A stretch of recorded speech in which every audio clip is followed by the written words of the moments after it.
Assalamualaikum. Selamat pagi teman-teman.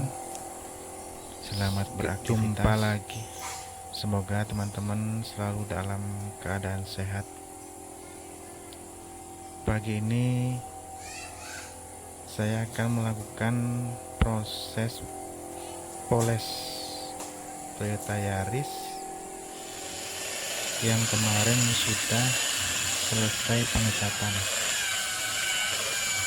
Kali ini untuk Toyota Yaris akan dilakukan poles satu bodi untuk menghilangkan jamur-jamur atau bercak-bercak aspal yang ada di panel-panel pintu. Untuk itu, mari kita simak tayangan video berikut ini.